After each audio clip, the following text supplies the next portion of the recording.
Bismillahirrahmanirrahim. Assalamualaikum warahmatullahi wabarakatuh. Ada suara. Innal hamdalillah nahmaduhu wa nasta'inuhu wa nastaghfiruh wa na'udzu billahi min shururi anfusina wa min sayyiati a'malina. May yahdihillahu fala mudhillalah wa may yudlil fala hadiyalah. Asyhadu an la ilaha illallah wahdahu la syarika lah wa asyhadu anna Muhammadan abduhu wa rasuluh sallallahu alaihi wa ala alihi wa sahbihi wa sallama tasliman katsira amma ba'd. Qala Allah ta'ala fil Qur'anil Karim, ya ayyuhalladzina amanu taqullaha wa qulu qawlan sadida yuslih lakum a'malakum wa yaghfir lakum dhunubakum wa may yuti'illaha wa rasulahu faqad faza fawzan 'azima. Alhamdulillah bifadlillahi wa rahmatihi wa ihsanih. Nah, kita bersyukur dengan memuji Allah Subhanahu wa taala yang dengan limpahan nikmat, rahmat dan ihsannya di malam ini Allah mudahkan kita untuk berkumpul di rumahnya setelah kita menunaikan salah satu syiar dari syiar-syiar Islam, yaitu salat maghrib berjamaah, amalan yang paling dicintai oleh Allah Subhanahu wa taala. Ahabbul a'mal ilallah as-salatu ala waqtiha. Amalan yang paling dicintai oleh Allah adalah salat pada waktunya. Kemudian kita lanjutkan dengan amalan terbaik setelah al-wajibat yang dikatakan oleh Ibnu Qayyim rahimahullahu taala dalam kitab Zadul Ma'ad dalam bab al-jihad. Sekalipun ibadah jihad, sekalipun haji dan umrah yang itu sunnah,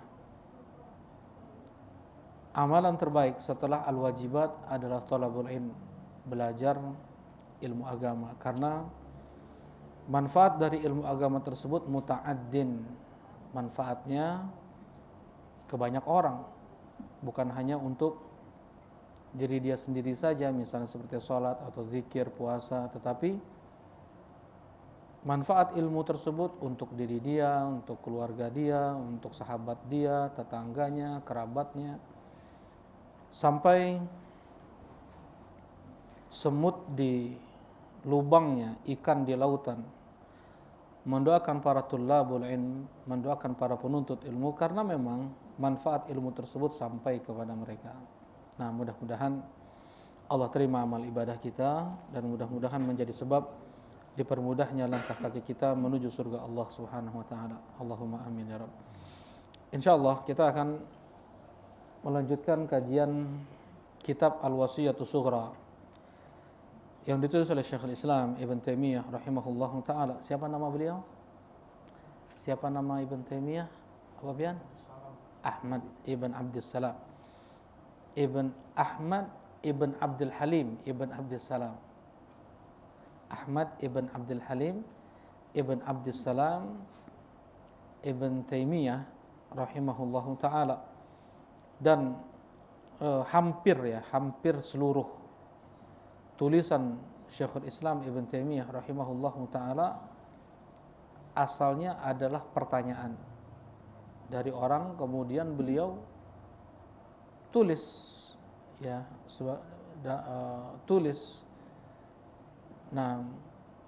jawaban dari pertanyaan tersebut berupa kitab-kitab, kumpulan fatwa-fatwa sampai berpuluh jilid terkumpul fatwa Syekhul Islam Ibn Taimiyah rahimahullahu taala.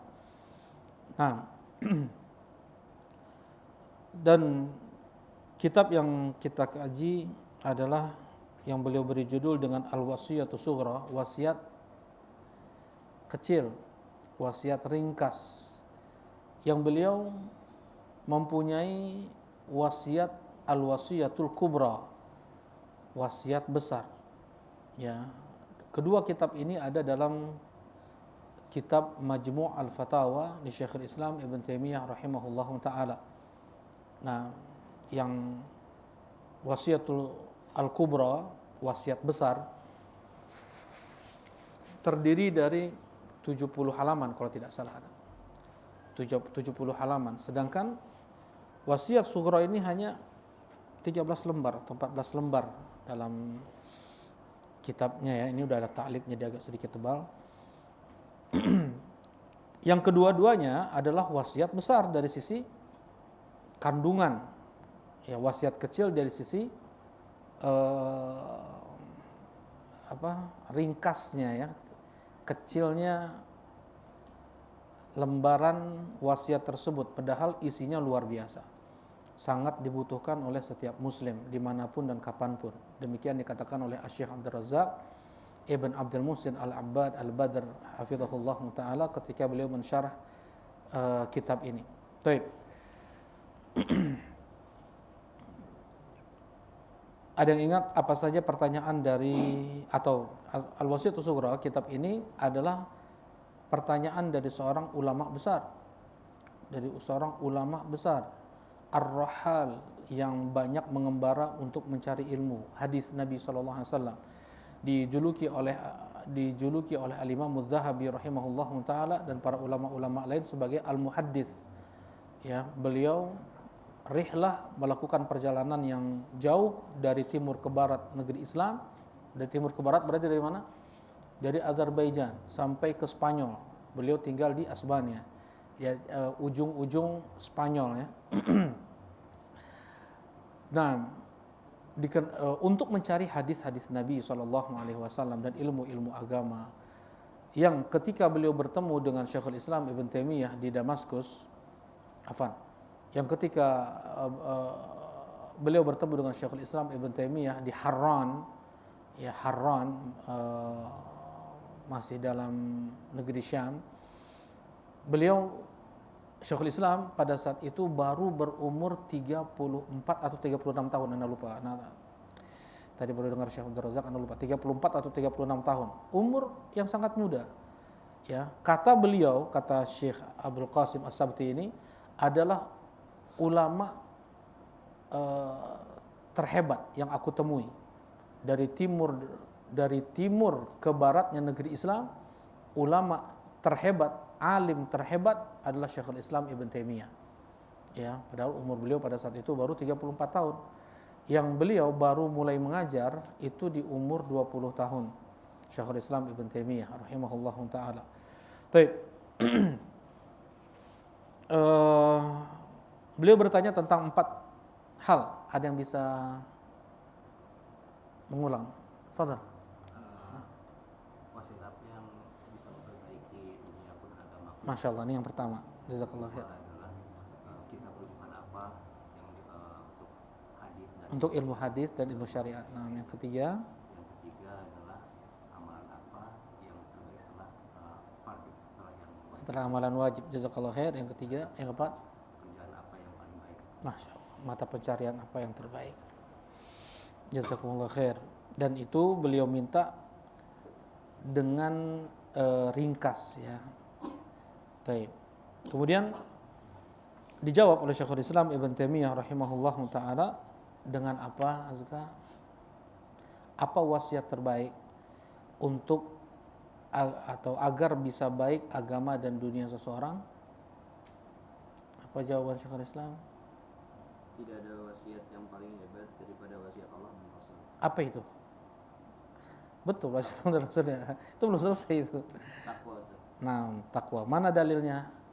Kalau wasiat Allah, An-Nisa 31. apa itu? Ada yang hafal ayatnya? Penting. Ada yang hafal ayatnya? Wasainal ladzina utul kitaba min qablikum wa iyyakum an ittaqullah. Jazakumullah khair.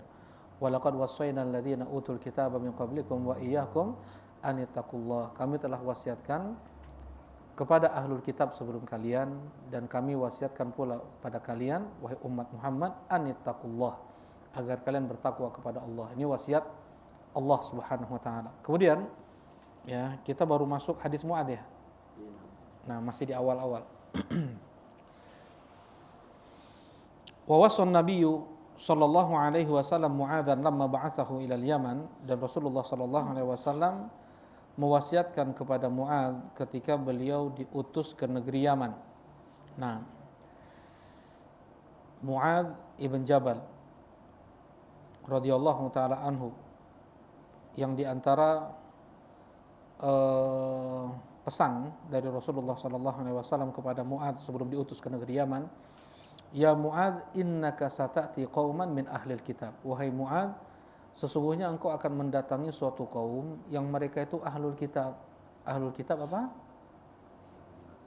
Mereka yang berkitabkan Taurat, mereka yang berkitabkan Injil. Ya, al-Yahud wan Nasara. Tetapi ingat ya, penamaan al-Yahud wan Nasara itu setelah jauh meninggalnya Nabi Musa dan setelah jauh meninggalnya Nabi Isa. Nabi Musa tidak pernah menyebarkan atau tidak pernah menamakan agama yang beliau bawa dengan Yahudi. Demikian pula Nabi Isa tidak pernah menamakan agama yang beliau dakwahkan dengan Nasrani. Ya, tetapi semua agama para nabi adalah Islam. Baik. Apa itu Islam? Masya Allah, jazakallah khair. Fadhal. Al-istislamu lillah. Baik. Masya Allah. Sudah 80 tuh nilainya tuh.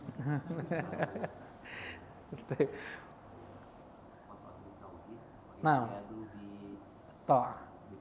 Nah, mungkin Bang Teddy mau menyempurnakan. Barakallahu fiik. Al-Islam al-istislamu lillahi bitauhid wal inqiyadu lahu bitta'ah wal khulus wal bara'ah minasyirki wal coba orang lagi Allah musta'an. Imam.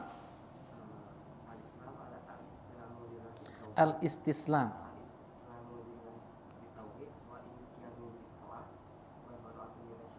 Baik, jazakallah khair. Al-istislam yaitu berserah diri lillah, kepada Allah, bitauhid, dengan mentauhidkannya. Ya, al-istislam artinya berserah diri lillah, untuk Allah atau kepada Allah, bitauhid, dengan mentauhidkannya, rububiyah, uluhiyah, asma wa sifat. Kemudian al-inqiyad, ya, tunduk patuh, bitta'ah, dengan menaatinya, wal inqiyadu lahu bitta'ah, dan tunduk kepadanya dengan ketaatan. Ketaatan menjalankan perintahnya dan menjauhi larangannya. Kemudian yang ketiga al-khulus wal bara'ah. Al-khulus yaitu membersihkan diri, wal bara'ah berlepas diri. Beda ya, membersihkan diri dengan berlepas diri. Nah, membersihkan diri dari kesyirikan. Kemudian wal bara'ah berlepas diri dari kesyirikan dan kaum musyrikin. Ya, membersihkan diri dari syirkul akbar wa syirkul asghar. Nah, kemudian al-bara'ah berlepas diri dari segala macam bentuk kesyirikan, seperti mengucapkan selamat Natal dia jauhi, ya, wal musyrikin, dan kaum musyrikin. Baik. Ini Islam yang bermakna umum, Islamnya para nabi. Sedangkan Islam yang bermakna khusus adalah, masih ingat apa Bian? Aba Rafi'. Nah, Islam yang dibawa oleh Nabi Muhammad sallallahu alaihi wasallam. Jadi Islam ada yang bermakna umum, maksudnya apa? Tadi ya, yang 3 hal tadi, maksudnya Islam seluruh nabi dari Nabi Adam sampai Nabi Muhammad, itu Islamnya 3 hal ini yang enggak. Nahnu masyarul anbiya dinuna wahid. Kami para nabi, agama kami satu. Nah, maksudnya 3 Islam ini. Agama kami satu. Maksudnya Islam ini ya. Nah, tetapi Islam yang khusus itu. Yang kedua adalah Islam yang khusus, yaitu Islamnya Nabi Muhammad sallallahu alaihi wasallam, dan yang Allah perintahkan untuk kita anut, untuk kita pegang, untuk kita masuki adalah Islamnya siapa? Islamnya Rasulullah sallallahu alaihi wasallam. Kalau saya mau masuk Islamnya Nabi Musa aja, boleh nggak? Kan Nabi Musa Islam juga. kan Nabi Isa Islam juga. Saya mau masuk Islamnya Nabi Musa aja. Saya mau masuk Islamnya Nabi Isa aja. Boleh nggak kayak gitu? Nggak boleh. Kenapa? Apa biar? Nggak. Nah, karena kita umat Nabi Muhammad Sallallahu Alaihi Wasallam. Rasul yang wajib untuk kita ikuti hanya Nabi Muhammad Sallallahu Alaihi Wasallam. Kata Rasulullah SAW apa? Lau kana Musa hayyan lama wasi'ahu illa tiba'i. Andaikan Nabi Musa masih hidup, maka dia tidak punya kelapangan kecuali menjadi pengikutku. Ya, menjadi pengikutku. Menjalankan ajaran Nabi Muhammad sallallahu alaihi wasallam. Lau kana Musa hayyan wattaba'tumuhu wa taraktumuni ladalaltum. Andaikan Nabi Musa masih hidup, wattaba'tumuh, dan kalian mengikutinya, wa taraktumuni, dan kalian tinggalkan aku, ladalaltum, kalian sesat. Kalian sesat. Nah, di sinilah tidak boleh kita ikut Islamnya Nabi Musa, Islamnya Nabi Isa. Dan ketika Nabi Isa alaihi salatu wassalam, beliau nanti turun setelah membunuh Dajjal, Islam bahkan sebelum beliau membunuh Dajjal, beliau melakukan syariat dengan syariat Nabi Muhammad SAW, salat dengan salat yang datang dari Nabi Muhammad SAW. Bahkan beliau tidak mau menjadi imam.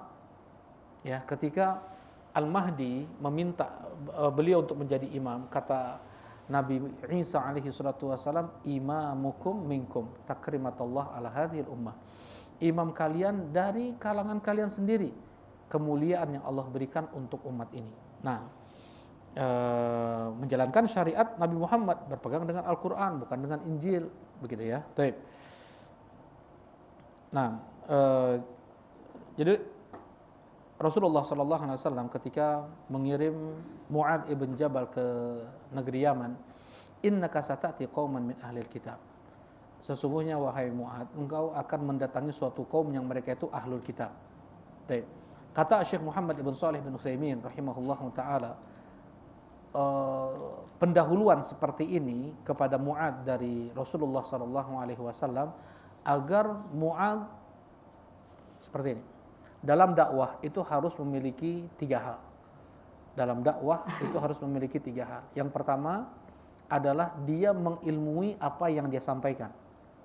Dia mengilmui apa yang didakwahkan. Ya, apa yang disampaikannya tentang sholat, dia harus mengilmui itu. Dia mendakwahkan tauhid, dia harus mengilmui itu. Yang pertama ya. Yang kedua, dia harus mengilmui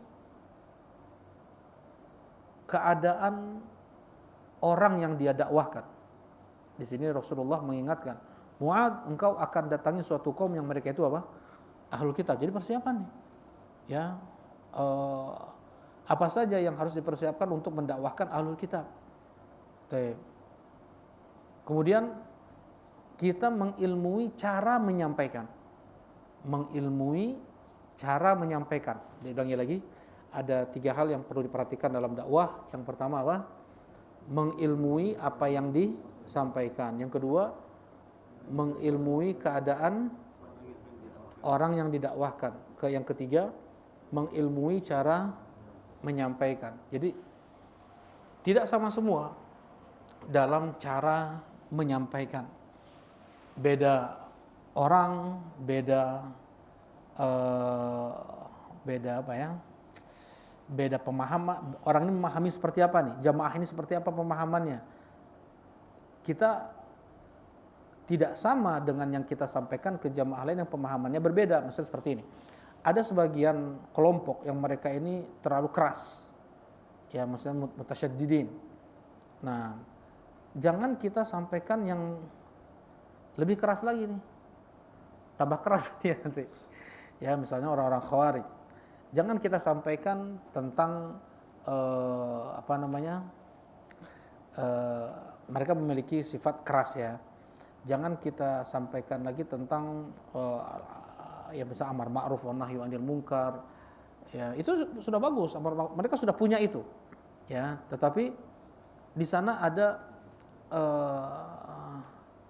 hal-hal yang Rasulullah Shallallahu Alaihi Wasallam, hadis-hadis yang datang dari Nabi Shallallahu Alaihi Wasallam saja, beliau menunda, ya, menunda pengingkaran itu.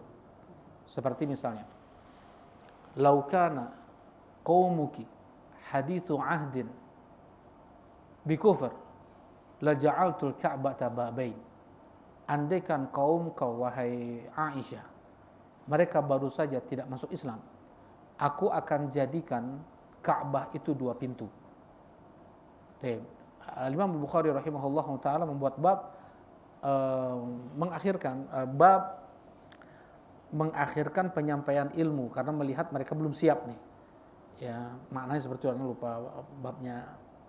Maknanya seperti itu. Jadi Rasulullah sallallahu alaihi wasallam beliau tidak menjadikan Ka'bah itu 2 pintu. Seharusnya Ka'bah ada berapa pintu? Ada 2 pintu. Pintu masuk dan pintu keluar. Sekarang Ka'bah ada berapa pintu? 1 pintu. Baik. Kata Rasulullah SAW kepada Aisyah, ya Aisyah, kalaulah kaummu tidak baru masuk Islam. Siapa itu? Siapa kaummu ini? Quraisy. Quraisy masuk Islam kapan? Tahun 8 Hijriah. Rasulullah mengatakan ini kapan? Ketika Haji Wada. Sudah 2 tahun. Sudah 2 tahun. Kalaulah kaummu wahai Aisyah tidak baru masuk Islam, aku akan jadikan Ka'bah itu 2 pintu. Sebagaimana Nabiullah Ibrahim membuat Ka'bah 2 pintu. Karena Quraisy pada saat hancur Ka'bah, yang mereka bangun kembali, kurang biaya halal mereka. Jadi mereka tahu sendiri, ini kalau biaya yang kotor-kotor nggak boleh untuk ngebangun masjid, untuk ngebangun Ka'bah. Ya, jadi betul-betul yang harta halal. Nah, karena mereka keterbatasan harta halal mereka, jadi hanya bisa membangun Ka'bah dengan 1 pintu, begitu kan?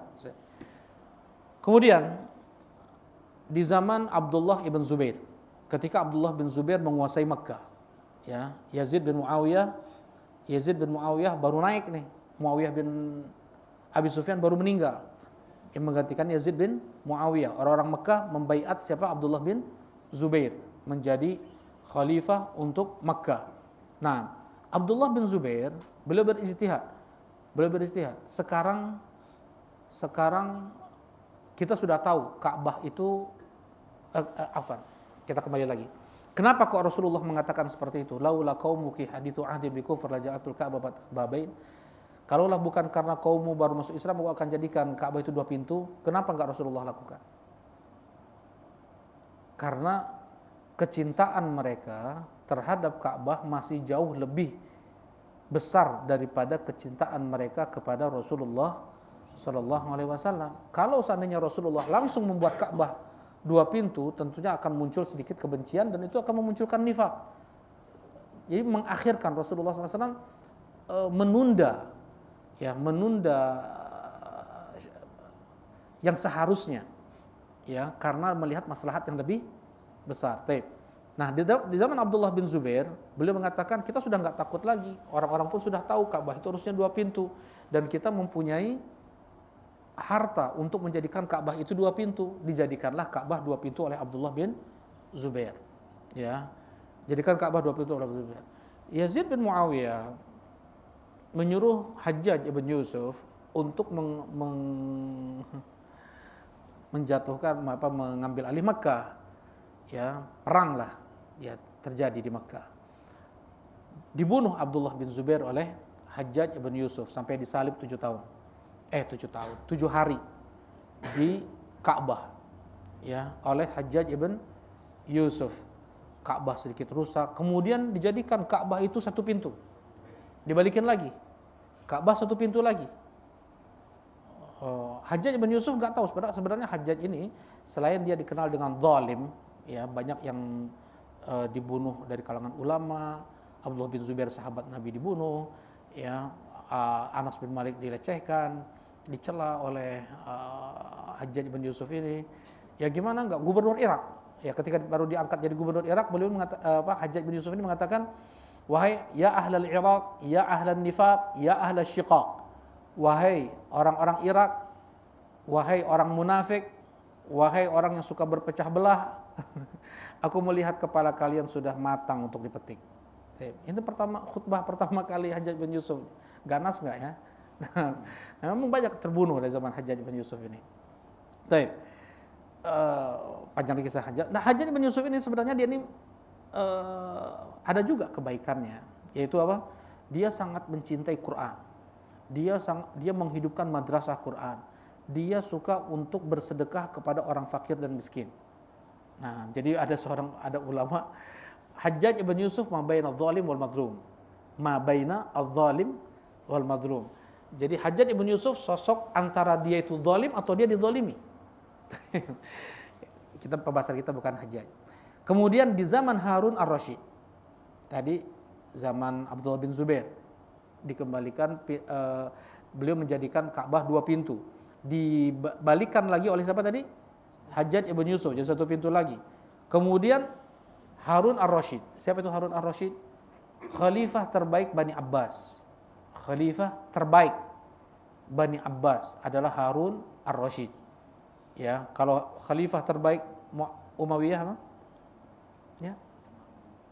Siapa ya? Umar bin Abdul siapa?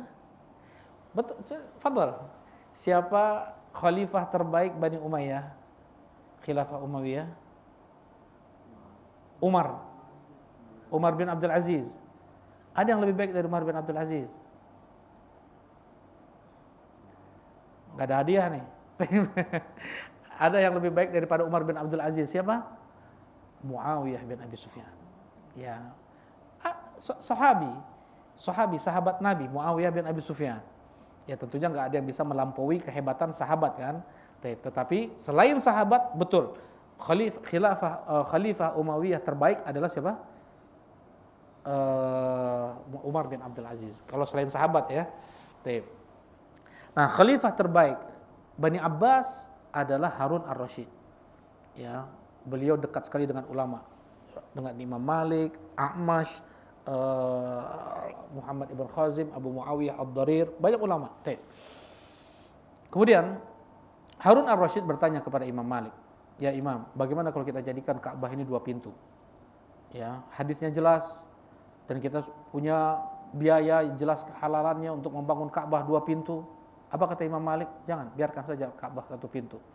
Jangan sampai Ka'bah dijadikan permainan para penguasa. Sejak saat itu gak pernah lagi diusik-usik lagi Ka'bah jadi 1 pintu sampai sekarang. Seharusnya ada 2 pintu memang. Ya, jadi melihat keadaan ya. Jadi ke sana kita bahas. Intinya kalau sebagian jamaah itu dia mutasahilin, dia bermudah-mudahan disampaikan sedikit yang agak apa? Tasyaddud, yang sedikit agak harus kuat kayak gitu. Gitu ya. Kalaulah sudah mutasahilin, disampaikan lagi hadis-hadis tentang yang bermudah-mudahan, semakin apa? Semakin jauh. Nah, di sini Syekh Muhammad ibn Shalih bin Utsaimin rahimahullahu taala dalam kitab Tauhid, beliau menjelaskan tentang ini wasiat Nabi SAW kepada Mu'adz bin Jabal, ini fikihnya. Ya, seorang ketika berdakwah mau menasihati saudaranya, ingat 3 hal ini. Dia harus mengilmui apa yang disampaikan. Dia harus mengetahui keadaan dia. Misalnya teman kita nih, dia sedang sedihkah, dia sedang senangkah, dia sedang kuat-kuatkah, sedang ada-adanya kah? Kalau sedang itu kan susah dikasih nasihat. Ya, kalau sedang merasa hebatnya, itu susah dikasih nasihat tuh. Tapi ketika sedang ada di saat dia sedang sendiri, dia sedang butuh teman, dia sedang sedih. Nah, di saat itu kita bisa masuk. Yang ketiga, ya cara menyampaikannya. Ya, cara menyampaikannya. Ini yang dikatakan oleh Syekh Muhammad ibn Shalih bin Utsaimin rahimahullahu taala. Kemudian dalam di sini waswan Nabi SAW Mu'adzan lamma ba'athahu ilal Yaman. Rasulullah SAW mewasiatkan Mu'adz ketika beliau utus ke negeri Yaman. Yaman diambil dari kalimat al-yuman yang artinya adalah barokah. Ya, tangan kanan bahasa Arabnya apa? Yamin. Yamin karena tangan berberkah nih. Rasulullah SAW tidaklah mengambil dan memberi kecuali dengan tangan kanan. Rasulullah SAW mengatakan, Inna syaitana ya'kulu bishimalihi wa yashrabu bishimalihi. Nah, setan itu makan dan minum pakai tangan kiri. Ya. Nah, makan minumlah kalian dengan tangan kanan. Kata Rasulullah SAW kepada Umar ibn Abi Salamah, kul biyaminik, wahai gulam, kul biyaminik, makanlah dengan tangan kananmu. Jadi diambil Yuman, ada nama orang ya, Yumna, nama orang Aiman, nama orang seperti Ummu Aiman. Ummu Aiman ibunya Usamah ibn Zaid, istri dari Zaid ibn Harithah, ya, yang sering didatangi oleh Nabi SAW dan Abu Bakar dan Umar, ya saking. Nah, apa arti Yuman tadi apa? Tadi udah saya sampaikan ya, udah kan? Sudah. Arti Yuman tadi apa? Barokah, berkah. Ya, jadi nama Ummu Aiman ini barokah. Namanya barokah, kunyahnya Ummu Aiman. Bagus ya. Nah, Yaman dikatakan Yaman karena negeri berberkah. Rasulullah SAW mengatakan, al-imanu Yaman, wal fiqhu Yaman, wal hikmatu Yamaniyah. Al-imanu Yaman, wal fiqhu Yaman, wal hikmatu Yamaniyah. Iman itu di Yaman, fikih itu di Yaman, dan hikmah itu di Yaman. Pada saat itu Yahudi dan Nasrani belum belum menjadi negeri Islam. Ya, belum banyak belum, mungkin sangat sedikit sekali kalau seandainya ada muslim di sana. Ya. Dan ini diantara mukjizat Nabi sallallahu alaihi wasallam. Rasulullah sallallahu alaihi wasallam beliau mengatakan tentang Yaman, al-imanu Yaman. Iman itu di Yaman, fikih itu di Yaman, dan hikmah itu di Yaman. Taib. Ja'akum ahlul Yaman, hum araqu afida. Datang kepada kalian orang Yaman, mereka adalah orang yang paling lembut hatinya. Nah,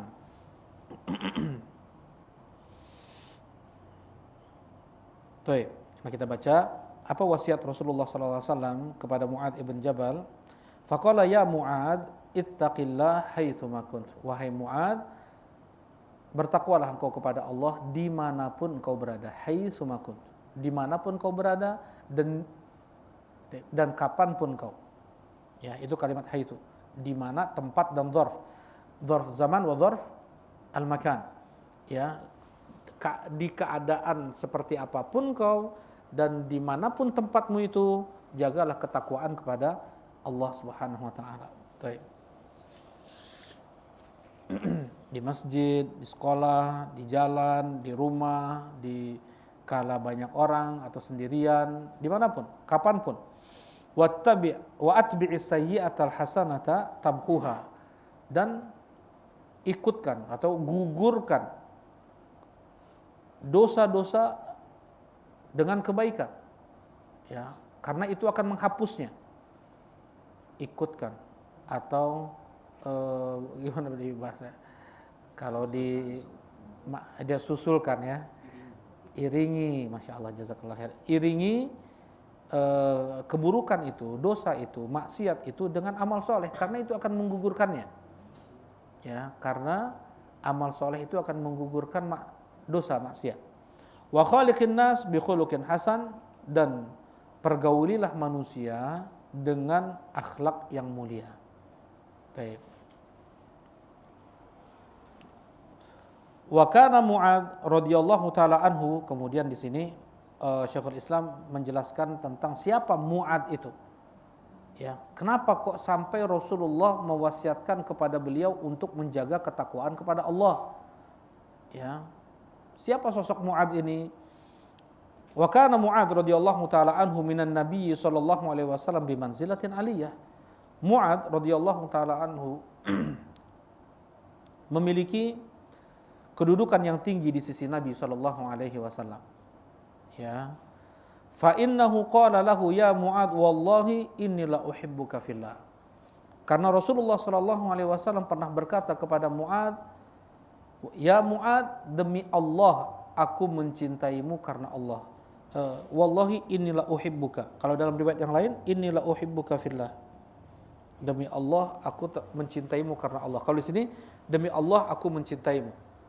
Nah, ini luar biasa ya. Rasulullah SAW bersumpah menyampaikan cinta beliau kepada Mu'adz bin Jabal.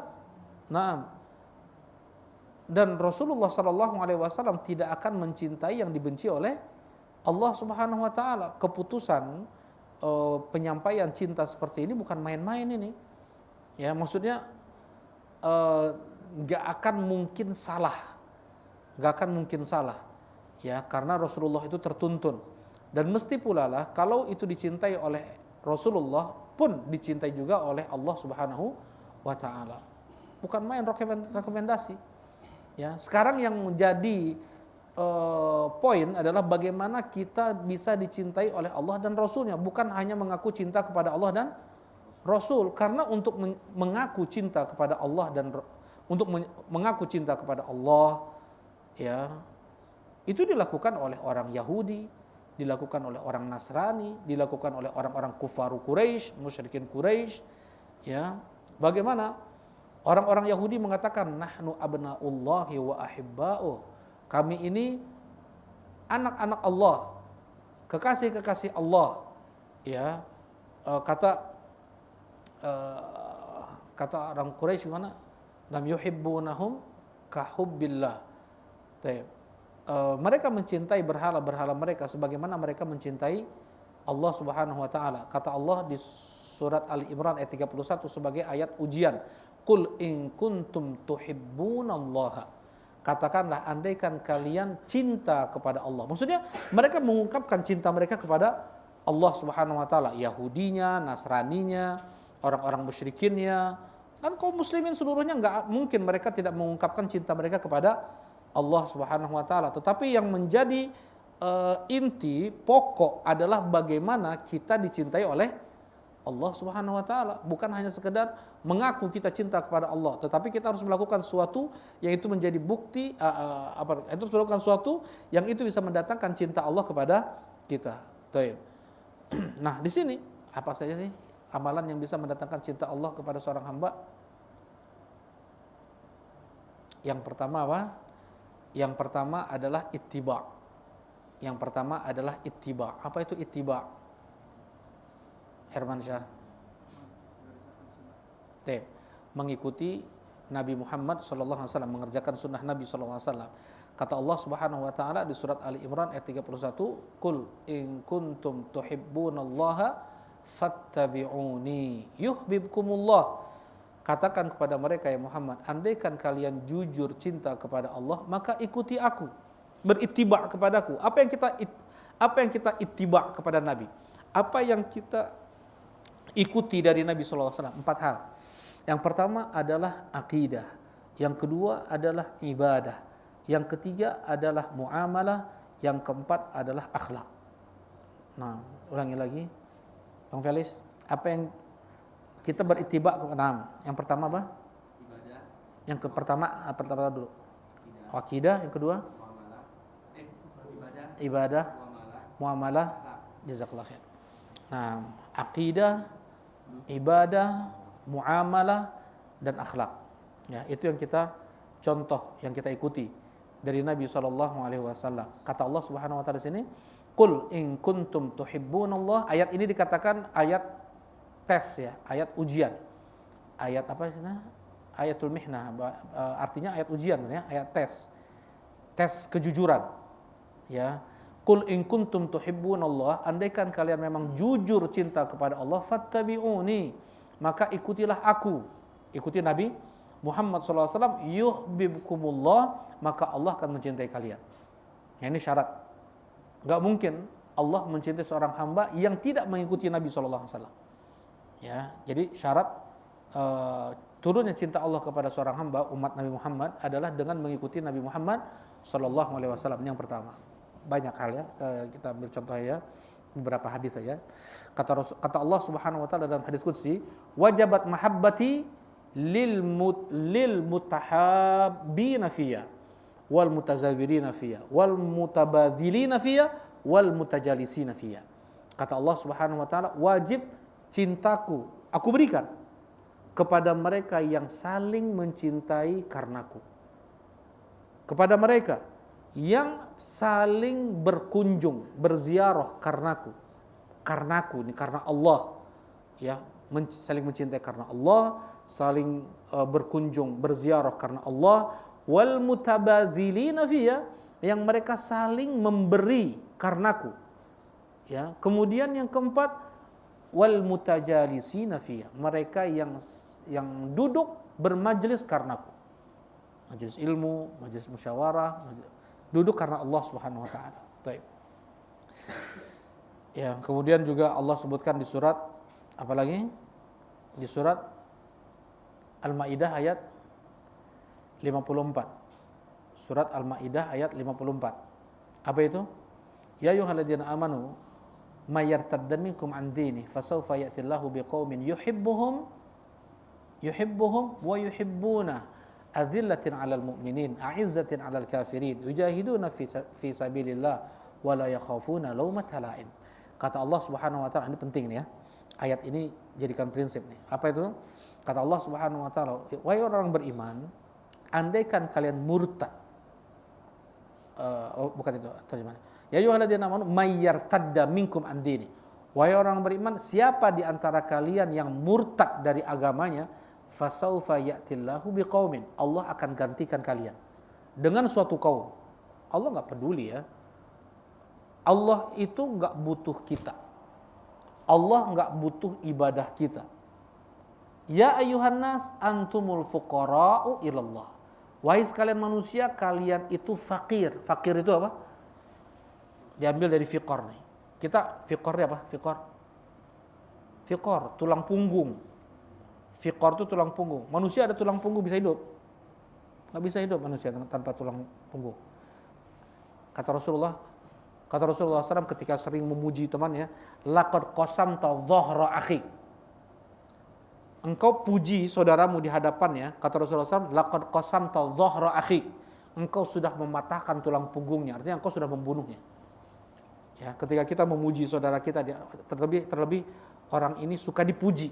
Ya, kalau dipuji dia dia jadi bisa ada ujub, dia bisa ada sombong. Itu kan penyakit hati kepada dia. Kemudian laqad qasamta dhahra akhik, engkau sudah bunuh dia. Engkau sudah patahkan tulang punggungnya. Antum pernah dengar enggak? Ada adat kebiasaan satu daerah di Indonesia ini kalau mau membunuh, ini adat legal. Membunuh yang sudah lama sakit, tulang punggungnya patahkan. Pernah dengar? Pernah dengar ya? Nah, jadi udah lama sakit nih. Ini legal ini. Menurut adat itu legal. Bukan ilegal. Jadi udah lama sakitnya orang tua, jadi mereka nangis-nangis dulu, kemudian satu orang dipeluk orang tua ini, kemudian kayak gitu, patahkan tulang punggungnya, mati. Nauzubillah. Bukan nauzubillah. Nah, belum pernah dengar ya? Nah, nanti kalau dengar dari situ. Nah, itu ada adat sebagian daerah. Jadi intinya mematahkan tulang punggung itu apa? Mati. Itu intinya. Nah, fiqor. Ya Yohanes antumul fuqara. Kalian itu sangat membutuhkan. Gak ada tulang punggung kita mati. Nah, antumul fuqara, orang fakir. Orang fakir itu orang sangat membutuhkan apa? Bantuan. Mereka untuk kebutuhan hari itu gak ada. Itu makanya kenapa fakir dikatakan apa? Fakir. Untuk kebutuhan dia satu hari itu gak cukup. Itu fakir. Nah, kata Allah di sini, ya Yohanes antumul fuqara ilallah, bukan ila rabbikum. Bedakan antara ilallah dengan ila rabbikum. Wahai sekalian manusia, kalian itu sangat fakir, sangat membutuhkan Allah, bukan Rabb kalian. Apa bedanya? Saya bisa membedakan. Kenapa Allah menggunakan lafzul jalalah? Kenapa tidak menggunakan rububiyah? Kenapa Allah sebutkan uluhiyah daripada rububiyah? Kita sangat lebih membutuhkan ibadah kita kepada Allah daripada makan dan minum. Jelas ini? Kita lebih membutuhkan doa. Bisa kita berdoa, kita bisa beribadah, kita bisa sholat, itu lebih kita butuhkan daripada makan dan minum. Kalau ila rabbikum, makan dan minum. Jelas ya, tidur, kita semua sehat, itu rabbikum. Allah yang berikan kita sehat, Allah yang berikan kita aman, itu dari rububiyah Allah Subhanahu wa taala. Ya, kalau ilallah, kita sendiri yang beribadah sujud untuk siapa yang kita sembah. Nah, jadi ibadah itu lebih kita butuhkan. Ilallah. Nah, maksudnya apa? Allah enggak butuh kita. Kemudian Allah akhiri ayat ini dengan wallahu ghaniyun hamid. Allah enggak butuh kalian. Allah itu maha kaya. Allah hamid. Allah terpuji. Tanpa kalian pun Allah sudah terpuji. Baik. Nah, gimana hadis panjang yang yang Rasulullah SAW sebutkan? Nah, artinya andaikan seluruh manusia dari awal sampai akhirnya mereka berada pada hati yang terburuk. Naudzubillah, naudzubillah, naudzubillah. Iblis semua. Ma naqasa fi mulki syai'a. Enggak berkurang kemuliaan Allah. Naudzubillah ya. Andaikan seluruh makhluk itu iblis semua. Jahat semua. Itu tidak mengurangi kemuliaan Allah Subhanahu wa taala. Andaikan seluruh manusia dari awal sampai akhirnya ala atqa qalbin rajulin wahid. Kata Rasulullah SAW, semuanya berada pada hati terbaik manusia. Siapa? Nabi Muhammad. Semuanya Nabi Muhammad.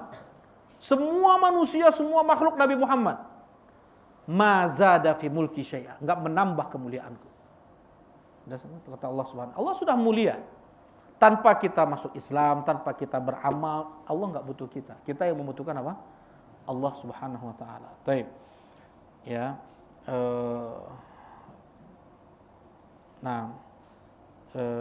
Jadi ini terlalu jauh deh. Ya muat, wallahi inni la uhibbuka fillah. Maksudnya tadi surat Al-Maidah ayat berapa?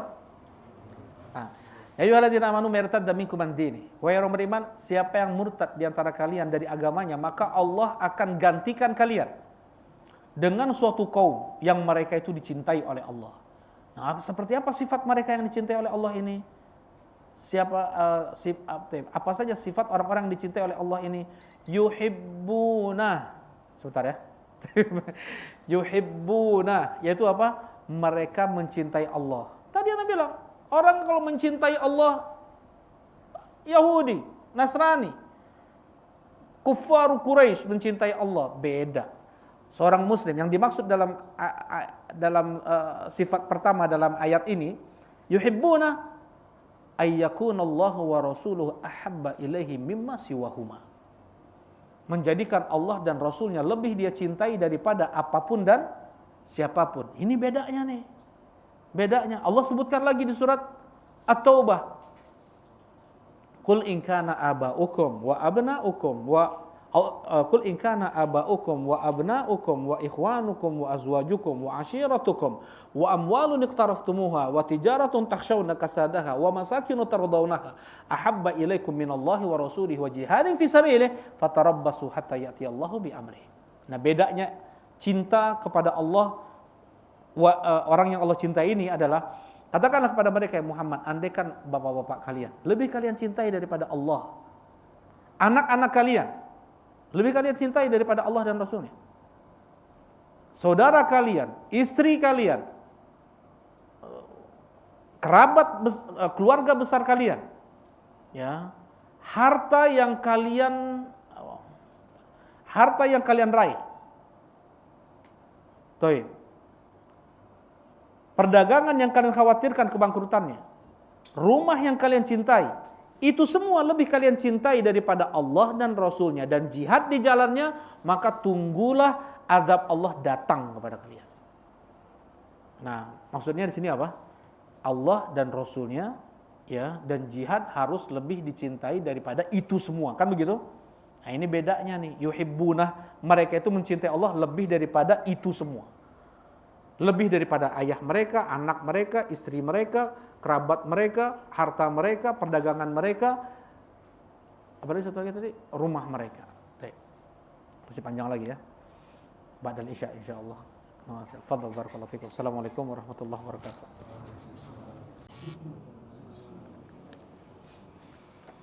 Alhamdulillah wassalatu wassalamu ala Rasulillah. Amma ba'd. Nah, kita melanjutkan kajian kitab Al-Wasiyatus Sughra yang ditulis oleh Syekhul Islam Ibn Taimiyah rahimahullahu taala. Nah, sampai kita pada ucapan Syekhul Islam, wa kana Mu'adz radhiyallahu taala anhu minan nabi sallallahu alaihi wasallam bimanzilatin aliyah fa innahu qala lahu ya Mu'adz wallahi inni la uhibbuk. Baik. Mu'adz bin Jabal beliau mendapatkan kedudukan yang tinggi di sisi Nabi sallallahu alaihi wasallam, yang Rasulullah sallallahu alaihi wasallam berkata kepada beliau, wahai Mu'adz, demi Allah sungguh aku mencintaimu. Tadi sedikit ya tentang amalan-amalan yang bisa mendatangkan cinta Allah Subhanahu wa taala kepada seorang hamba. Tadi yang pertama adalah al-ittiba. Kemudian yang kedua saling mencintai karena Allah, saling berkunjung karena Allah, saling memberi karena Allah, dan mereka yang bermajlis karena Allah. Kemudian hadis atau ayat di surat Al-Maidah ayat 54, ya ayyuhalladzina amanu may yartadda minkum an dinihi fasawfa ya'tillahu biqaumin yuhibbuhum wa yuhibbuna.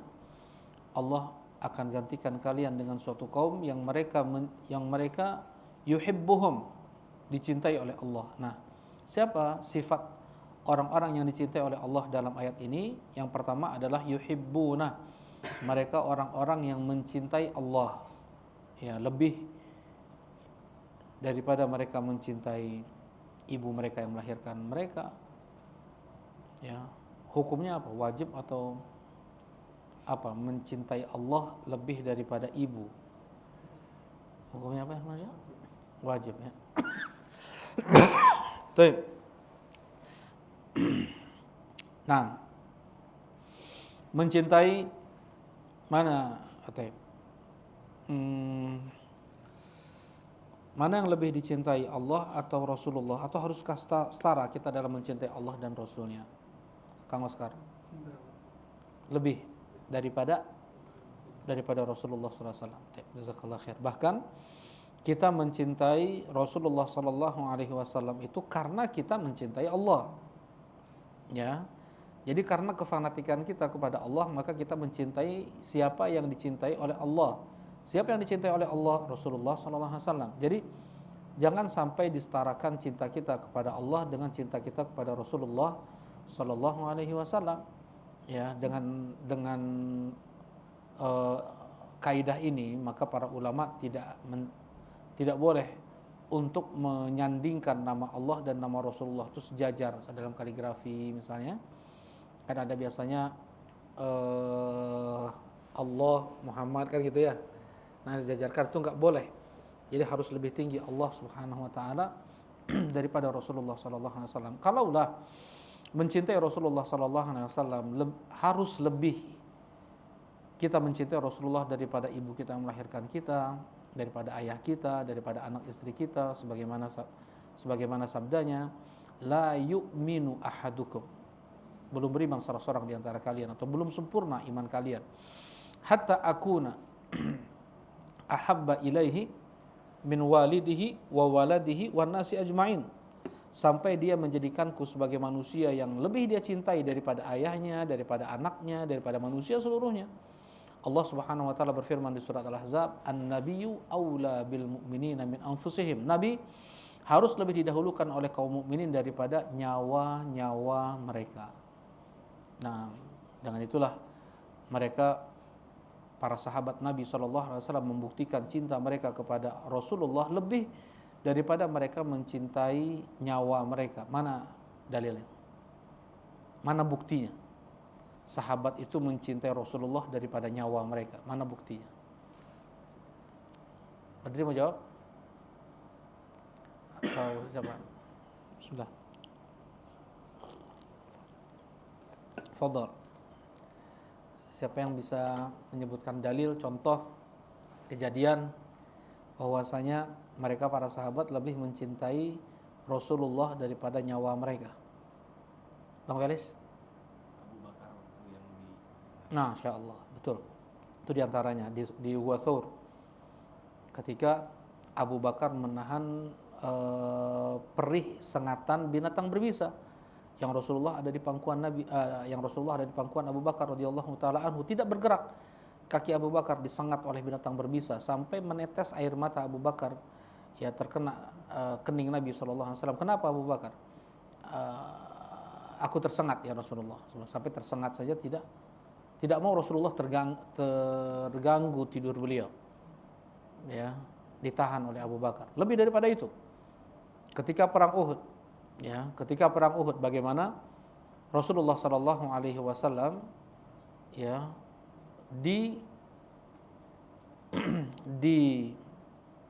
dilindungi oleh para sahabat yang tidak berpedang pada saat itu, para sahabat. Ya karena taktik pada saat itu yang digunakan oleh Khalid bin Walid pada barisan Quraisy pada saat itu. Ya kaum muslimin mengira sudah menang, mereka sudah sarungkan pedang mereka, sudah letakkan panah dan tombak mereka enggak berpedang lagi, mereka sibuk untuk mengumpulkan harta rampasan perang. Tiba-tiba datang serangan dari Khalid bin Walid. Ya, Rasulullah sallallahu alaihi wasallam yang menjadi target utama tentunya. Apa kata para sahabat? Nahri duna nahrik ya Rasulullah, wa sadri duna sadrik ya Rasulullah. Leherku sebagai tameng untuk lehermu ya Rasulullah, dan dadaku sebagai tameng untuk dadamu ya Rasulullah. 70 Ansor ya melindungi tubuh Nabi sallallahu alaihi wasallam. Terbunuh satu persatu. Thalhah bin Ubaidillah. Ya, Thalhah bin Ubaidillah salah seorang Quraisy ya melihat pedang menyambar Nabi SAW, langsung ditahan pedang tersebut dengan tangan. Tahu resiko kan, kalau kita lihat orang pakai golok kayak gitu kan kita jauh ya. Ini karena yang mau diserang itu Rasulullah, dia tahan pedang tersebut, pasti putus. Tahu resikonya, putus. Enggak ada. Ini hitungan pikiran berapa? 0, sekian detik. Cinta itu yang menggerakkan tubuh. Ya, cinta yang menggerakkan tubuh. Kata Syekhul Islam, yang menggerakkan seseorang itu cinta. Nah, ketika seorang dia cinta kepada Allah Subhanahu wa taala, mudah dia untuk mendatangi hayal shalah, dia lawan kantuknya, dia lawan ambisinya terhadap dunia, dia tutup tokonya, dia dahulukan panggilan Allah hayal shalah, hayal falah daripada hawa nafsunya. Ya, daripada ngantuknya, daripada lelahnya, daripada letihnya. Mereka para pencinta dunia, mereka akan tempuh jalan beratus kilometer ya untuk terkadang 1 juta, 2 juta rupiah. Ya, macet, panas, hujan mereka tempuh karena cinta mereka terhadap dunia ditempuh. Yang menggerakkan seorang itu adalah cinta, kata Syekhul Islam Ibnu Taimiyah. Nah tadi Thalhah bin Ubaidillah putus jemari Thalhah bin Ubaidillah. Nah ini cinta mereka kepada Nabi SAW lebih daripada mereka mencintai nyawa mereka, itu mereka buktikan sendiri. Ya, mereka para sahabat Nabi SAW, khairun nas qarni, sebaik-baik manusia dalam hidup di zamanku. Nah, jadi apalagi kita mencintai Allah gitu ya. Kalaulah mencintai Rasulullah seperti itu, maka lebih lagi kita adalah mencintai Allah Subhanahu wa taala. Nah, lebih daripada apapun dan siapapun. Kemudian yang kedua, sifat orang yang dicintai oleh Allah yang kedua dalam ayat ini adalah adzillatin 'alal mu'minin, berlemah lembut kepada kaum mukminin, berkasih sayang. Ya, berkasih sayang. Mathalul mu'minin fi tawaddihim wa tarahumihim wa ta'atufihim kamathalil jasad. Permisalan seorang mukmin dalam mereka, kaum mukminin dalam mereka berkasih sayang, dalam mereka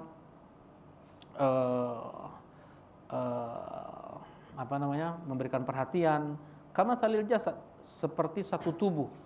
Idza ishtaka minhu 'udwun tada'a lahu sa'irul jasad bisahri wal humma. Apabila ada satu anggota tubuh sakit, maka seluruh tubuh merasakan sakitnya. Ya, ujung jempol kaki yang sakit, mata yang menangis. Ya, tangan yang menahan kaki tersebut. Terkadang pergi ke dokter dengan kakinya dia berjalan, lisannya mengeluhkan ke dokter tersebut sakit yang dia derita. Itu semua menunjukkan apa? Kepedulian seluruh tubuh kepada satu anggota tubuh yang sakit. Nah, seperti itulah hendaknya seorang mukmin terhadap mukmin yang lainnya. Mathalu al-mu'min lil mu'min kal bunyan. seorang mukmin dengan mukmin yang lainnya bagaikan satu tubuh. Baik, kata Rasulullah sallallahu alaihi wasallam, la tadkhul seperti satu bangunan. Satu mukmin dengan mukmin yang lain seperti satu bangunan. Yashuddu ba'duhum ba'dan, saling menguatkan satu sama lain. Kata Rasulullah sallallahu alaihi wasallam, la tadkhulul jannata hatta tu'minu. Kalian tidak akan masuk surga sampai kalian beriman. Pasti ya. Ada enggak yang masuk surga Kristen? Orang Kristen yang masuk surga? Harus yakin ya, pasti nggak ada yang masuk surga orang Kristen gitu. Nah, nggak ada yang masuk surga orang Yahudi, nggak ada. Ya, mana dalilnya? Ya harus hafal, harus ada hujah. Ya, taib. Mana dalilnya? Innal ladzina kafaru min ahli kitab wal musyrikina fi nari jahannam khalidina fiha ulaika hum syarrul bariyah. Surat Al-Bayyinah. Ya, nah surah Al-Bayyinah. Kemudian juga innahum may yusyrik billah faqad harramallahu alaihil jannah. Sesungguhnya mereka yang mati musyrik Allah haramkan untuk mereka surga. Wa ma'wahun nar, Allah jadikan tempat kembali mereka neraka. Wa malidh dhalimin min ansar, dan tidak ada seorang pun penolong bagi mereka nanti di hari kiamat. Baik. La tadkhulul jannata hatta tu'minu. Kalian tidak akan masuk surga sampai kalian beriman. Nah, ini kita tahu semua nih. Tapi yang mengagetkan kita setelahnya. Apa kata Rasulullah SAW? Wala tu'minu hatta tahabbu. Dan kalian tidak akan meraih iman sampai kalian bisa saling mencintai. Ya, sampai kalian bisa saling mencintai. Awala adullukum ala syai' idza fa'altumuhu tahabbtum bainakum. Apakah mau kuberitahukan kepada kalian sesuatu yang dengan itu kalian bisa saling mencintai? Iya ya Rasulullah, afsyus salama bainakum. Afsyu, ifsya. Ya, ifsya. Afsyu itu artinya tebar. Tebar itu ke satu titik atau gimana? Tebar, nyawer itu naon? Ya, menebar kayak gitu. Kan enggak ke satu titik ya, ke siapa saja. Kata Rasulullah SAW ketika beliau ditanya tentang ayul muslimi afdal, Islam apa yang paling afdal? Tut'imut ta'am wa taqra'us salam. Ayul islami afdal, tut'imut ta'am wa taqra'us salam ala man arafta wa man lam ta'rif. Islam apa yang afdal ya Rasulullah? Engkau bagi-bagi makanan dan engkau ucapkan salam kepada orang yang engkau kenal dan kepada orang yang tidak engkau kenal. Nah, subhanallah, ini kita lanjutkan saja. Yang kedua, yang ketiga adalah a'izzatin 'alal kafirin. Sifat yang ketiga, a'izzatin 'alal kafirin, tegas kepada orang kafir. Ya, sekalipun kita berharap mereka orang-orang kufar mendapatkan hidayah Allah Subhanahu wa taala, bagaimana kita beri hadiah kepada tetangga kita yang kafir, kemudian ketika sakit pun dikunjungi, ya bagaimana ambil hati mereka agar mereka masuk Islam, ya. Tetapi untuk mengucapkan selamat Natal, nah hukumnya haram ya, dan bahkan ini berbahaya. Bahkan kalau dia sudah tahu hujahnya, maka bisa mengeluarkan, ini ucapan kufur. Ya, ucapan selamat Natal itu adalah ucapan kufur. Baik. A'izzatin 'alal kafirin, jadi jangan terbalik tuh. Ya, kepada orang kafir baik-baik, ke orang Islam apa? Tegas. A'izzatin 'alal kafirin yujahiduna fi sabilillah. Mereka yang berjihad di jalan Allah. Wajib untuk berjihad. Kita semua wajib untuk berjihad, dan jihad paling real sekarang ini, yang paling nyata untuk kita sekarang ini adalah menyebarkan ilmu. Adalah menyebarkan ilmu, menyebarkan Islam, menyampaikan al-haq. Ini yang paling bisa kita lakukan sekarang ini. Sekarang jihad itu ada 4. Jihad an-nafs, jihad melawan hawa nafsu. Dengan apa kita melawan hawa nafsu kita? Dengan apa? Dengan iman. Dengan iman.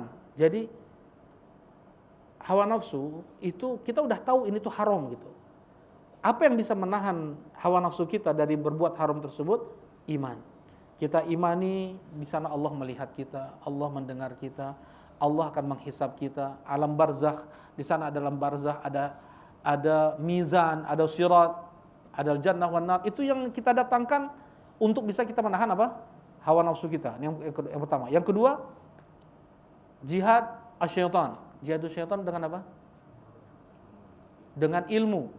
Jihadus syaitan dengan ilmu. Kenapa? Karena setan ini dia menyampaikan syubhat. menyampaikan syubhat. Syirik terjadi pertama kali di bumi di zaman Nabi Nuh alaihi wasallam dengan syubhat. Syubhat. Bapak kalian tidaklah membuat patung tersebut kecuali untuk menjadikan perantara antara kalian dengan Allah. Coba kalau kalian langsung berdoa kepada Allah, kalian pelaku maksiat. Mana mungkin Allah kabulkan? Allah dengar aja enggak? Jadikan mereka orang soleh yang sudah pasti tinggi atau dekat kedudukan di sisi Allah Subhanahu wa taala sebagai penghubung antara kalian dengan Allah. Ya, jadikan perantara, jadikan tawassul, jadikan syafaat mereka itu antara kalian dengan Allah Subhanahu wa taala. Syubhat. Ya, syubhat. Kesyirikan dipoles, ya. Baik, ini yang kedua. Yang ketiga adalah jihad. Apa? Yang pertama adalah jihadun nafs, yang kedua jihad asyaiton, yang ketiga jihad melawan orang sekarang nih ya. Jihad yang senjatanya adalah lisan dan tulisan. Kepada siapa itu? Nih, yang pertama munafik. Yang pertama fasik, muslim fasik. Yang kedua munafik. Yang ketiga kafir dhimmi. Yang keempat kafir muahad. Yang kelima kafir musta'man. Mereka ini yang haram untuk dicurahkan darahnya. Ya, tidak boleh dicurahkan darahnya. Diulangi lagi, ada yang bisa ngulang? Muslim fasik. Muslim fasik, muslim jahil. Kita harus beramar ma'ruf wa nahyi 'anil munkar kepada mereka ini. Kemudian yang kedua, munafik. Yang ketiga, kafir dhimmi. Yang keempat, muahad. Yang kelima, musta'man. Mereka tidak boleh ditumpahkan darahnya. Bagaimana cara memerangi mereka? Bagaimana berjihad melawan mereka? Dengan lisan dan tulisan. Tadi dakwah. Anda bilang yang paling mungkin untuk kita lakukan jihad sekarang ini adalah dengan menyebarkan ilmu, dengan lisan kita, dengan tulisan kita. Dan setiap kita bisa berdakwah. Ada handphone, minimal di handphone kita ada 100 kontak kali ya. Nah, dengan status kah, atau di grup.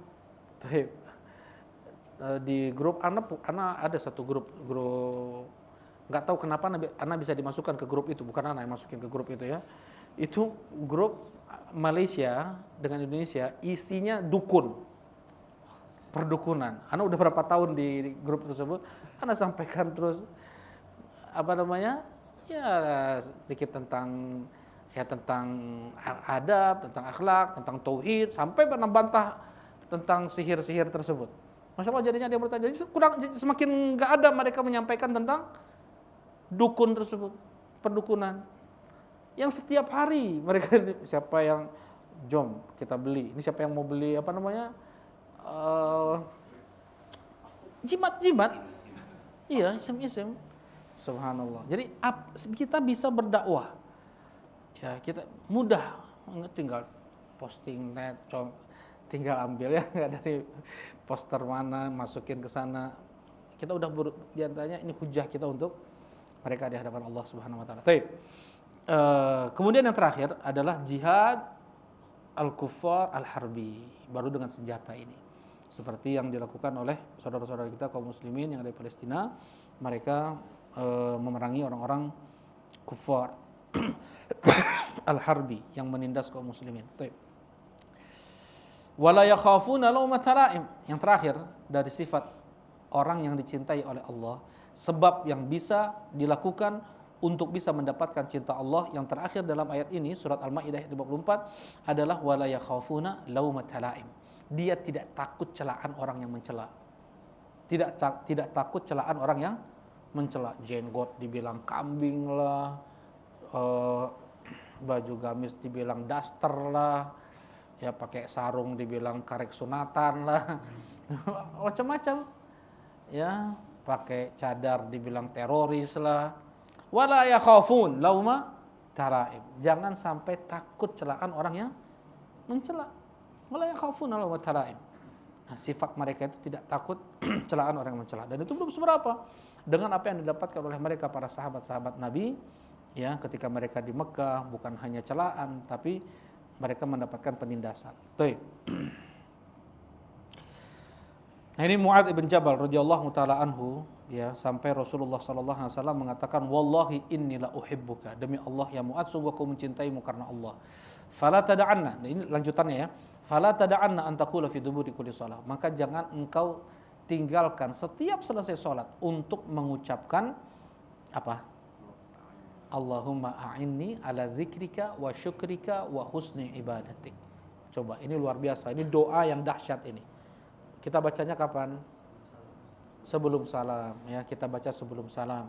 Allahumma a'inni ala dzikrika wa syukrika wa husni ibadatik. Kita minta agar dipermudah untuk mengingat Allah, beristighfar, ya, untuk bertawakal kepada Allah. Zikir lepas la ilaha illallah subhanallah alhamdulillah Allahu akbar la ilaha illallah, mengucapkan bismillah sebelum makan, alhamdulillah setelah makan, setelah minum, ya, bangun tidur, ya. Berapa banyak orang lupa masuk kamar mandi, masuk aja kayak gitu, nggak bilang Allahumma inna a'udzubika minal khubuthil khaba'ith, ya, kenapa kita keluar dari kamar mandi mengucapkan ghufranak? Kang Uki gimana? Nah, jazakallahu khair, karena di kamar mandi adalah tempat di mana kita tidak bisa berzikir kepada Allah, terluputkan waktu kita untuk berzikir kepada Allah. Karena itu ketika kita keluar dari kamar mandi, yang kita ucapkan adalah aku mohon ampunanmu ya Allah, ya, aku mohon ampunanmu ya Allah. Kenapa? Sifat Rasulullah SAW, karena Rasulullah SAW yadhkurullah fi kulli ahyani. Rasulullah SAW itu beliau selalu berzikir kepada Allah di setiap waktu beliau, ya, di setiap waktu beliau. Nah, untuk bersyukur kepadamu, untuk selalu baik dalam beribadah kepadamu. Ini doa yang dahsyat, ya, selalu dibaca, jangan sampai luput. Nah, sebelum salam kita baca Allahumma a'inni ala dzikrika wa syukrika wa husni ibadatik. Wasiat Nabi untuk Mu'adz ibn Jabal setelah Rasulullah menyebutkan cintanya kepada Mu'adz ibn Jabal. Berarti ini bukan sembarangan doa nih.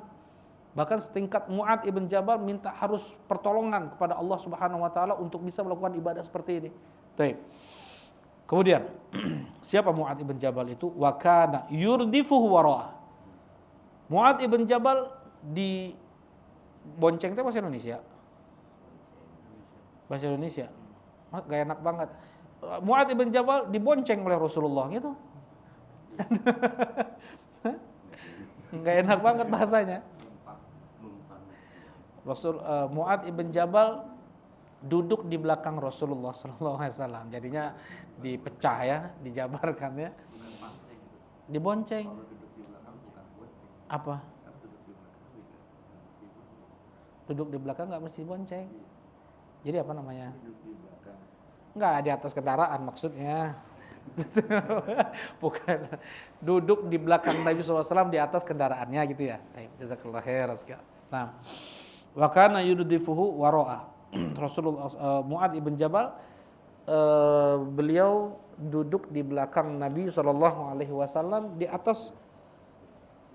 di atas keledai Rasulullah sallallahu alaihi wasallam. Nah, kata Rasulullah sallallahu alaihi wasallam, "Ya Mu'adz, atadri ma haqqullahi 'alal ibad?" Ya Mu'adz, labbaika wa sa'daika ya Rasulullah. Wahai Mu'adz, aku muni panggilanmu ya Rasulullah. Ya Mu'adz, aku muni panggilanmu ya Rasulullah. Padahal Mu'adz langsung belakang Nabi sallallahu alaihi wasallam nih. Rasulullah memanggil Mu'adz seperti itu. Ya. Ya.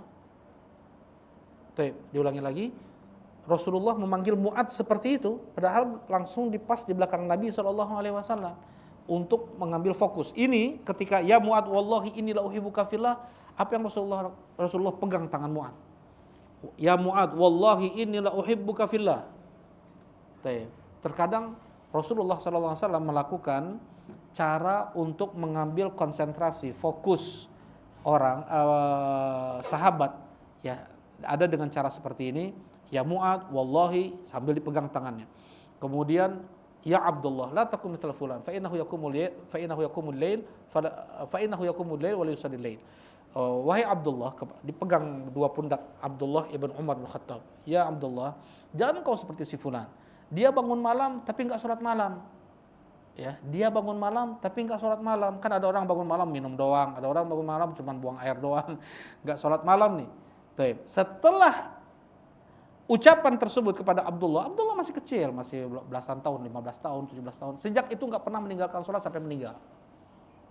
Nah, Sejak itu tidak pernah meninggalkan sholat sampai meninggal. Jadi terkadang orang yang kita cintai, ini kita sayangi, anak kita, adik kita, kalau kita nasihat, perlu kita sentuh, ya, perlu kita pegang, perlu kita sentuh seperti ini. Ya, ini sudah datang dari Nabi Shallallahu Alaihi Wasallam. Nah, terkadang Rasulullah memanggil Mu'ad ibn Jabal sampai 3 kali, ya Mu'ad, ya Mu'ad, ya Mu'ad, labbaika wa sa'daika ya Rasulullah, atadri ma haqqullah yang al ibad. Apakah engkau tahu apa hak Allah dari hambanya? Wa ma haqqullahi wa ma haqqul ibadi 'ala Allah, dan apa hak hamba dari Allah? Baik. Allah wa rasuluhu alam, Allah dan Rasulnya lebih tahu ya Rasulullah. Haqqul ibad alla ya'buduh, bagaimana? Ay ya'buduh wa la yusyriku bi syai'a. Hak Allah dari hambanya adalah diibadahi dan tidak disekutukan Allah dengan suatu apapun. Wa haqqul ibadi 'ala Allah, dan hak seorang hamba dari Allah alla yu'adziba man la yusyriku billahi syai'a, tidak diadab bagi yang tidak menyekutukan Allah dengan sesuatu apapun. Ya. Diulangi lagi, apa hak Allah dari hambanya? Disembah dan tidak disekutukan Allah dengan suatu apapun. Apa hak hamba dari Allah? Apa? Tidak diazab. Apa yang tidak diazab? Gimana? Tidak diazab. Alla yu'adziba man la yusyriku billahi syai'a. Gimana? Tidak diazab bagi yang tidak menyekutukan Allah dengan sesuatu apapun. Nah ini kejadian-kejadiannya ya. Jadi Syekhul Islam di sini menyebutkan sedikit poin-poin siapa Mu'ad bin Jabal itu, kedekatan Mu'ad bin Jabal dengan Rasulullah SAW. Dikatakan seperti ini, beliau pernah dibonceng oleh Rasulullah SAW. Enggak banyak yang dibonceng oleh Nabi SAW, ya. Tetapi mereka para ulama membuat kitab namanya Mayyurdifuhu Nabi SAW. Mereka yang dibonceng oleh Nabi SAW. Jadi saking dekatnya sahabat tersebut dengan Rasulullah SAW, terkadang ada nasihat-nasihatnya. Disebutkan hadis tersebut oleh ulama tersebut. Waruwiya fihi annahu a'lamul ummah bil halali wal haram. Dan diriwayatkan, datang riwayat bahwasanya Mu'ad ibn Jabal adalah umat ini yang paling berilmu tentang halal dan haram. Yang paling berilmu tentang halal dan haram, itu Mu'ad bin Jabal. Mu'ad bin Jabal meninggal di umur 29 tahun ya. Atau 35 tahun, lupa. 29 tahun atau 35 tahun. Terkena ta'un di Hims, Syam. Ya, dengan Abu Ubaidah ibn Jarrah. 29 tahun beliau meninggal. A'lamul ummah bil halali wal haram. Jadi umat ini yang paling tahu tentang halal dan haram. Wa annahu yuhsyar amamal ulama bi ratwah. Dan beliau dibangkitkan nanti di golongan para ulama bi ratwah. Kata Syekhul Islam di sini bi khutwah. Jadi selangkah lebih depan daripada para ulama. Anta ma'aman ahbabta yaumal qiyamah. Engkau bersama yang engkau cintai di hari kiamat. Mencintai para ulama bersama mereka nanti di hari kiamat. Dengan kita mencintai para sahabat, kita mencintai para ulama, berharap kita bisa bersama mereka nanti di hari kiamat. Kata salah seorang badui kepada Nabi SAW, mata sa'ah, kapan hari kiamat? Rasulullah SAW balik menjawab, wa ma'a'adatta laha, apa yang sudah kau persiapkan untuk bertemu hari kiamat? Qala la syai', tidak ada ya Rasulullah, illa anni uhibbullaha wa rasulah, kecuali hanya aku cinta kepada Allah dan Rasulnya. Qala anta ma'amman ahbabta yaumal qiyamah, engkau bersama yang kau cintai di hari kiamat. Kemudian datang seorang juga pada Nabi SAW, ya Rasulullah, almar'u yuhibbu qauman walam yalhaq bihim. Ya Rasulullah, ada seseorang, dia mencintai suatu kaum, Rasulullah dan para sahabatnya maksudnya. Tetapi walam yalhaq bihim, dia tidak bisa beramal seperti amalan orang tersebut. Tidak bisa beramal seperti amalan Rasulullah dan para sahabatnya, Abu Bakar dan Umar, enggak bisa. Qala anta, kata Rasulullah SAW, almar ma'aman ahab. Seseorang itu bersama yang dia cintai nanti di hari kiamat. Nah di sini Mu'ad ibn Jabal radhiyallahu taala anhu, datang riwayat beliau digolongkan dengan golongan para ulama dan beliau menjadi pemimpinnya. Beliau berada satu langkah Tapi kata Syekh Abdul Razak yang Anda dengar tadi, rotwah artinya adalah romyah. Rotwah artinya romyah. Romyah satu lemparan. Kalau lemparan mah jauh ya. Kalau satu lemparan jauh gitu. Nah, kalau di sini Syekhul Islam mengatakan khutwah. Khutwah itu satu langkah. Satu langkah di depan para ulama. Jadi pemimpin para ulama. Dan dalam hadis, lahum manabir min nur yughbituhumunul anbiya. Allah berikan untuk mereka para ulama manabir. Manabir itu mimbar-mimbar dari cahaya yang membuat para nabi cemburu kepada mereka. Baik. Wa min fadlihi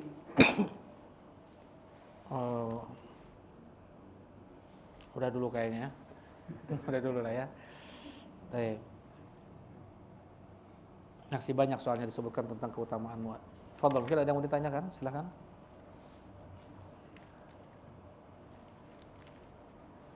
Tafadhol, ada yang mau ditanyakan? Nah, tafadhol Fakih. Mantap. Nah,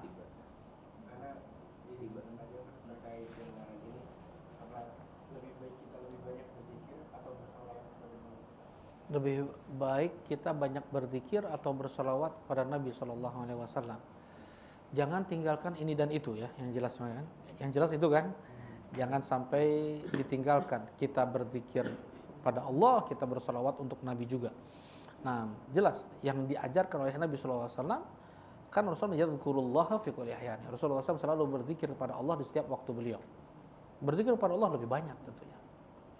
Kalau mana yang lebih, pastinya lebih banyak kita berzikir kepada Allah, mengucapkan subhanallah, alhamdulillah, Allahu akbar, la ilaha illallah. Itu pasti membaca Al-Qur'an, itu di antara zikir. Nanti ada jawabannya dari Syekhul Islam di kitab ini insyaallah. Yang jelas itu lebih banyak daripada bersolawat untuk Nabi. Nah, barakallahu fikum. Fadhal. Ada yang lain? Fadhal Pak. Misalnya kan banyak teman-teman di sini yang akan rekan bisnisnya atau atasannya mungkin atau teman sepekerjaannya, mereka mengucapkan semua agama itu baik. Pada saat ngomong gitu tuh, waktu itu Ana pernah lagi kayak gitu, Ana langsung potong. Maaf, nggak bisa, kalau di agama kita nggak bisa bilang semua itu baik. Jadi Islam yang paling baik, yang lainnya enggak, Ana bilang gitu. Pada saat di situ tuh ada salah satu teman Ana juga yang udah ngaji bilang nggak boleh ngomong kayak gitu, takut nyakitin hatinya. Ana maksudnya ngomong gitu nggak ucapan itu buat Ana salah gitu. Terus buat ngasih tau teman-teman muslim di situ juga, ini salah kalau diucapin. Ini kalian lakukan harusnya seperti apa? Dia muslim. Yang ngucapin itu nggak kafir. Orang kafir yang bilangnya. Yang bilang semua agama sama itu kafir. Iya. Nah, ya kita jelaskan. Enggak dijelaskan. Enggak semua betul. Harus dikasih tahu. Misalnya, ya tadi ya lihat keadaan tadi ya, dia bisa kita omongin secara tegas, secara lugas seperti itu, dan dia bisa paham apa yang kita bilang. Kita jelaskan, nggak bisa semua agama itu sama.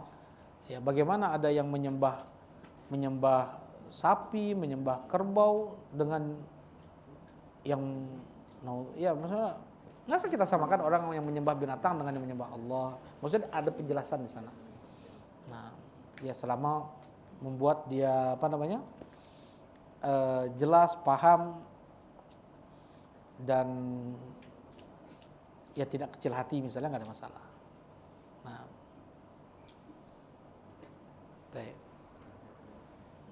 Fadol, ada yang lain? Nah, silakan, Imam. Kalau misalnya dapat ruku di rakaat pertama tapi tidak sempat baca Al-Fatihah, itu harus nambah satu rakaat. Karena kan ada tidak baca Al-Fatihah, tidak ada yang dapat ruku, dapat. Bagaimana?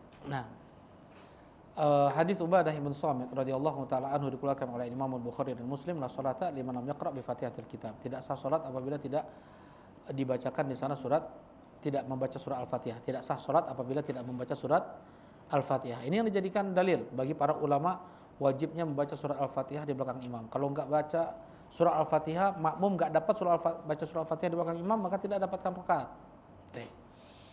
Kemudian di sana ada hadis Abu Bakrah dikeluarkan oleh Imam Bukhari rahimahullahu taala.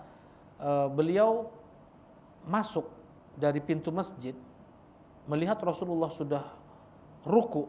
Beliau langsung takbiratul ihram di pintu masjid, langsung ruku, kemudian jalan tuh sambil ruku, jalan menuju shaf, dan suaranya pun jadi kedengeran sama Nabi SAW. Kok ada orang yang kayak gitu setelah selesai sholat?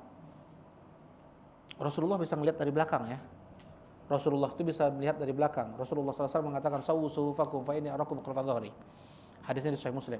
Kata Rasulullah SAW, luruskan shaf kalian, sungguh aku melihat kalian dari belakang punggungku. Ada sebagian imam pakai lafaz ini enggak betul.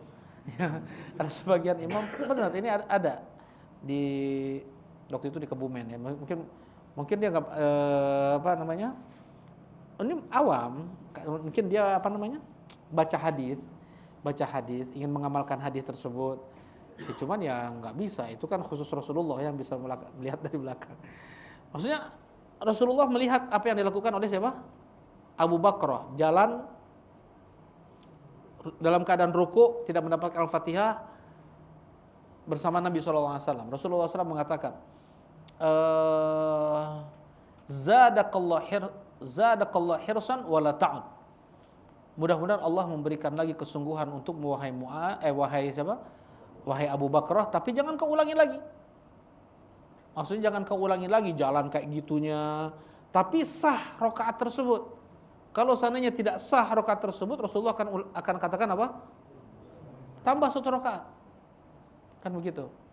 Nah, jadi untuk mendapatkan rukuk bersama imam, ini hadis yang paling kuat dikeluarkan oleh Al-Imam Al-Bukhari rahimahullahu taala. Tidak mendapatkan Al-Fatihah bersama imam. Tetapi seperti ini, beda keadaan, beda hukum. Maksudnya, ketika dia mendapatkan takbiratul ihram bersama imam, atau dia mendapatkan berdiri bersama imam, dan dia tidak membaca surah Al-Fatihah, padahal dia bisa membaca surah Al-Fatihah. Dia tidak membaca surah Al-Fatihah, kenapa? Ngalamun.